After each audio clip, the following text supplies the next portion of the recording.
Hello students, आज हम पढ़ेंगे फॉरगेटिंग यानी विस्मरण या विस्मृति, जिसको कि हम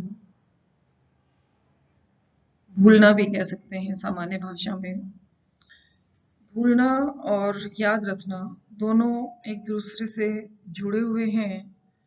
जहाँ हम किसी भी चीज़ को याद करते हैं, एक बार में हम सीखते हैं, उसके बाद जब हम पुनः स्मरण करते हैं किसी भी चीज़ का, तो जो चीज़ें हमें याद रह जाती हैं वो हमारी स्मृति कहलाती है, और जो हमें याद नहीं रह पाती या जिनका हम रिकॉल नहीं कर पाते वो विस्मरण होता है। यानी कि स्मृति की असफलता ही विस्मरण है, या धारणा की असफलता विस्मरण है। यानी कि सीखे हुए अनुभवों को किसी भी कारण से जब हम खो देते हैं, उसको विस्मरण की संज्ञा दी जाती है। स्मरण में हमने पढ़ा था कि जब हम किसी भी चीज़ को सीखते हैं, उसका अनुभव करते हैं, तो हमारे मस्तिष्क में कुछ मेमोरी ट्रेसेस बनते हैं, यानी स्मृति चिन्ह बनते हैं। तो जितने ज़्यादा स्ट्रॉन्ग हमारे स्मृति चिन्ह होंगे, उतनी ही चीज़ें हमें याद रहेंगी। लेकिन जब हम किसी चीज़ का बार बार उसको रिकॉल नहीं करते हैं, दोबारा उसको धारणा को हम दोहराते नहीं हैं, तो हमारे स्मृति चिन्ह कमजोर पड़ जाते हैं और हम उन पूर्व अनुभवों को याद नहीं रख पाते हैं, जिससे हमें विस्मरण हो जाता है। अधिगम करने के बाद में सामग्री को धारित नहीं कर पाना या उसे पुनरुद्धार न कर पाना, यानी रिट्राइव नहीं कर पाना, विस्मरण होता है। विस्मरण की बहुत सारी परिभाषाएं भी दी गई हैं। जैसे मन ने कहा, विस्मरण धारित करने की असफलता, यानी कि उसको रिटेंशन या वापस रिकॉल करने की असफलता, या ग्रहण की गई सामग्री के प्रत्यावाहन में असफलता है। यानी जो चीज हमने एक बार ग्रहण कर ली है, अगर हम वापस उसको रिकॉल करते हैं और रिकॉल नहीं कर पाते हैं, तो वो हमारा विस्मरण कहलाता है।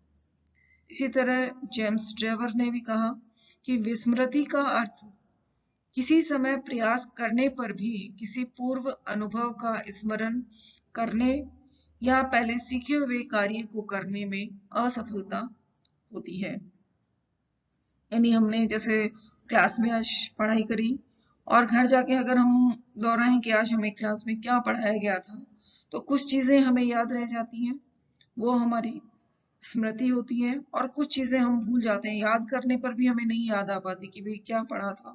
थोड़ा बहुत हमें याद आता है, यानी कि कुछ मेमोरी ट्रेसेस होते हैं और हल्के हल्के, तो हमें थोड़ा बहुत कुछ याद आ जाता है, लेकिन पूरी तरह से वो चीज़ याद नहीं आती है। यानी कि वो हमारा जो हमने पहले सीखा था, उसको वापस से दोहराने में हम जब असफल होते हैं, तो वो विस्मृति कहलाती है। इसी तरह फ्रायड ने परिभाषा दी, विस्मरण वह प्रवृत्ति है जिसके द्वारा दुखद अनुभवों को स्मृति से अलग कर दिया जाता है। फ्रायड जो थे, उन्होंने कहा कि जो हमारे दुखद अनुभव जो होते हैं, उनको हम याद नहीं करना चाहते, तो दुखद अनुभव जो होते हैं हमारी स्मृति से अलग हो जाते हैं, वो हमारे विस्मृत हो जाते हैं। वुडवर्थ ने परिभाषा दी कि जो बात पहले ही से ही की जा चुकी है, उसे स्मरण करना ही स्मृति है। यानी कोई काम हमने पहले कर ली है, तो उसका स्मरण करना ही स्मृति है। इसी तरह रायबर्न ने परिभाषा दी, अपने अनुभव को संचित रखने और उनको प्राप्त करने के कुछ समय बाद चेतना के क्षेत्र में पुनः लाने की शक्ति हम में होती है, उसे स्मृति कहते हैं। जैसे कि उन्होंने कहा कि कोई भी चीज को हम सीख रहे हैं, कोई अनुभव जो भी हमने सीखा है उसको हमने संचित कर लिया है, स्टोर कर लिया है। जैसे हम हमारा मोबाइल कंप्यूटर में कोई भी चीज हम स्टोर करके रखते हैं फाइल के रूप में, फोल्डर के रूप में, और वापस हम उसको जो है उसकी मेमोरी में लेकर के आते हैं। जब हमें जरूरत पड़ती है तो हम उसको सर्च करके वापस उस फाइल या फोल्डर को हम पुनः हमारे सामने ले आते हैं स्क्रीन के ऊपर। तो उसी तरह से हमारी स्मृति होती है, और उनको अगर हमें स्मरण में नहीं ला पाते हैं, चेतना में नहीं ला पाते हैं, तो वो विस्मरण कहलाता है। इसी तरह स्काउट ने कहा कि स्मृति एक आदर्श पुनरावृत्ति है और वो जो है हमारी, अगर उसमें हम असफल हो गए तो वो विस्मरण कहलाता है। मैक्यूगल ने कहा कि स्मृति से आशय अतीत की घटनाओं की परिकल्पना करना और उन तथ्यों को पहचानना कि हमारे अतीत के अनुभव हैं, स्मृति है, और उनमें असफलता हमारी विस्मरण कहलाती है। अब हम बात करते हैं विस्मरण की प्रक्रिया की।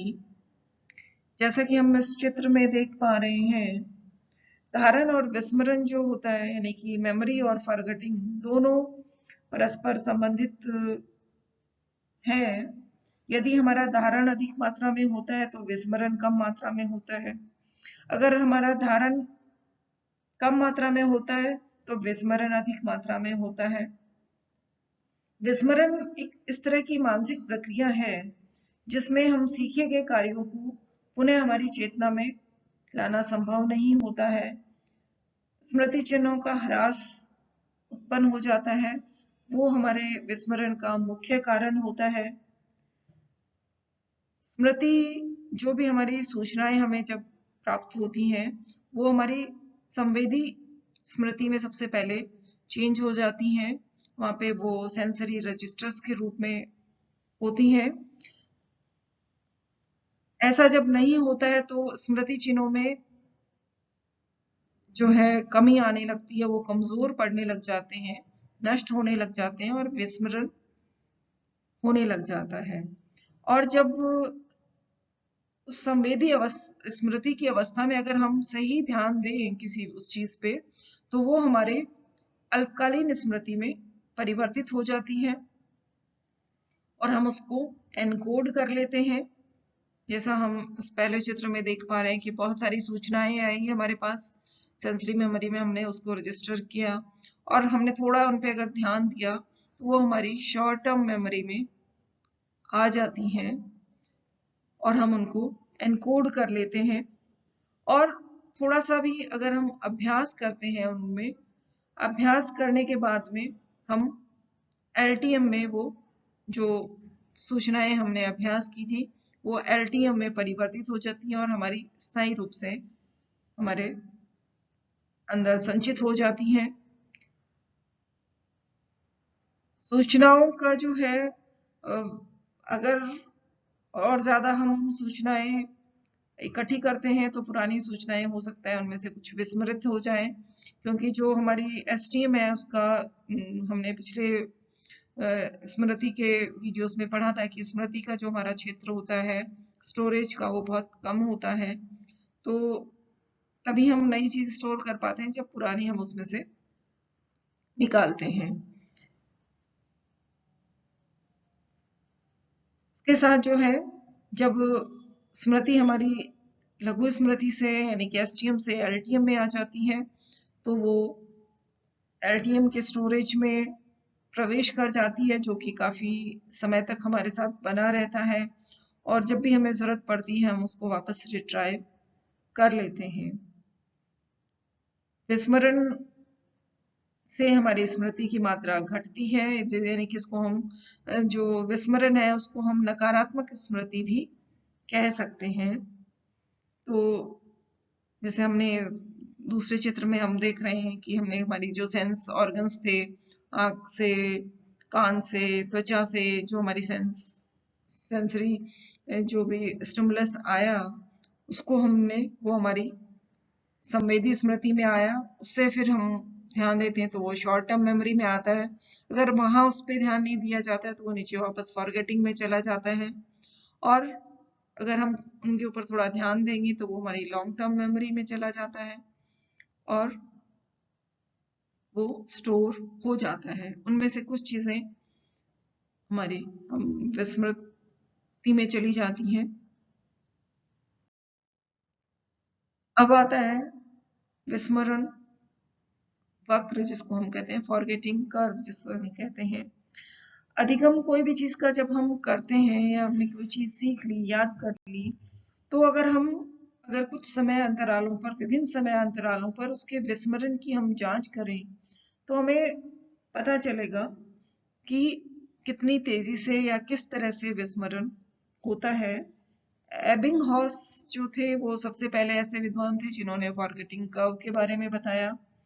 उन्होंने कुछ शब्दों की सूचना की और उनका जो कार्य था वो बहुत ही ज्यादा इसके ऊपर था।